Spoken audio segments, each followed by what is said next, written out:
अस्सलाम वालेकुम viewers, welcome to exploring पांडा। तो आज का हमारा डिस्कशन का टॉपिक है कैमोफ्लेज, जिसको क्रिप्टिक कलरेशन भी कहा जाता है और मिमिक्री। कैमोफ्लेज, कैमोफ्लेज को यूजुअली क्रिप्टिक कलरेशन भी कहा जाता है। तो हम देखेंगे कि इसको क्रिप्टिक कलरेशन क्यों कहा जाता है।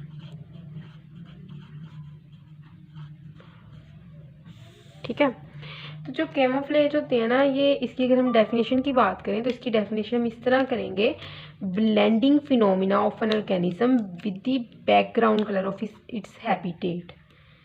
ठीक है, तो कैमोफ्लेज क्या है? ये एक ब्लेंडिंग फिनोमिना होता है।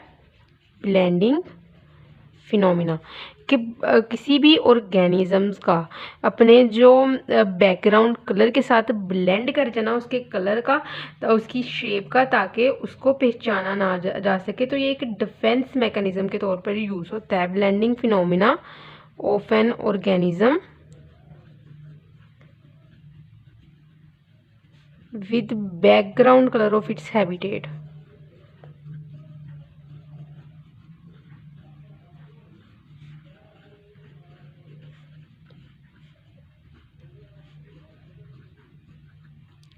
क्यों किया जाता है ये ब्लेंडिंग क्यों होती है किसी भी ऑर्गेनिज्म के अपने हैबिटेट के साथ? तो ये जो सारा होता है, ये क्या होता है, ये अवॉइड करते हैं in order to avoid their predators. अपने प्रीडेटर्स को अवॉइड करने के लिए ये सारी ब्लेंडिंग फिनोमिना किया जाता है। ठीक है ना। क्या होता है कि जो ग्रास होपर होता है वो परफेक्टली ब्लेंड कर सकता है अपने बैकग्राउंड मटेरियल के साथ, ग्रीन मटेरियल के साथ। किसी भी पत्ते के ऊपर बैठता है तो उसके साथ उसका जो स्ट्रक्चर होता है ना, उसका कलर होता है, वो उसके साथ ब्लेंड कर देता है। तो इसकी बेस्ट एग्जांपल हमारे पास क्या है? कैमोफ्लेज की ग्रास होपर। ठीक है, तो grass hopper can blend perfectly with the material on which they feed.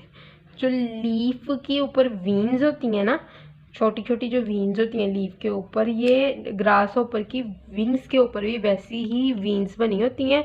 तो जो ये वीन्स होती हैं ये फिर हेल्प करती हैं कि ये ग्रास होपर को ब्लेंड करवा दे लीफ के ऊपर। वीन्स क्या है? ग्रास होपर की वीन्स और लीफ की जो वीन्स होती हैं, ये दोनों एक दूसरे के साथ स्ट्रक्चर में मिल रही होती हैं, जिसकी वजह से ग्रास होपर इजीली ब्लेंड कर जाता है किसके? अपने बैकग्राउंड लीफ के एनवायरनमेंट के साथ। ठीक है, तो दूसरा टॉपिक है हमारे पास mimicry.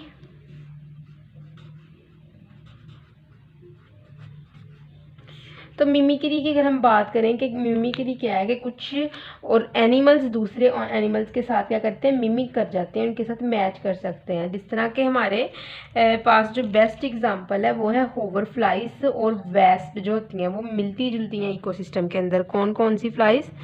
Hover flies and wasp.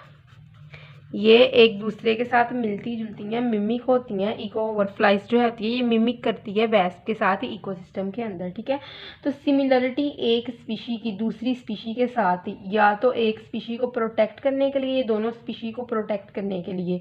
ठीक है ना। मिमिकिंग प्रोसेस के अंदर जो स्पीशीज पाई जाती हैं ना, या तो वो दोनों ही प्रोटेक्ट हो जाती हैं प्रीडेटर से, या एक अपने प्रीडेटर से बच जाती हैं। ठीक है ना। तो जो सिमिलरिटी होती है ना इनकी अपीयरेंस के अंदर, बिहेवियर के अंदर, साउंड इफेक्ट के अंदर, मूवमेंट के अंदर, लोकेशन के अंदर, वो प्रोटेक्ट करती है इन प्रीज को उनके प्रीडेटर्स के अंदर। तो हम सिमिलरिटी अगर हम बात करें कि क्या है, कि जो दोनों ऑर्गेनिज्म जो इस मिमिक्री प्रोसेस के अंदर इन्वॉल्व होते हैं, ये या तो एक ऑर्गेनिज्म बच जाएगा अपने प्रीडेटर से, या दोनों ही अपने प्रीडेटर से बच जाएंगे। ठीक है, सिमिलरिटी होती है ना, सिमिलरिटी कैन बी, कि जो सिमिलरिटी इनके दरमियान होगी, कैन बी इधर इन देयर अपीयरेंस, इनकी अपीयरेंस में होती है। ठीक है, बिहेवियर में होती है। ठीक है, साउंड में होती है सिमिलरिटी, साउंड इफेक्ट में होती है, मूवमेंट में होती है, लोकेशन में होती है, एंड लोकेशन। ये सारी सिमिलरिटीज प्रोटेक्ट करती हैं इनको इनके प्रीडेटर से। ठीक है, तो आई होप तो कि आपको इस छोटे से टॉपिक की समझ लगी होगी। लेकिन अगर किसी भी किस्म की कन्फ्यूजन है तो आप कमेंट सेक्शन में पूछ सकते हैं। Thank you so much. अल्लाह हाफिज़।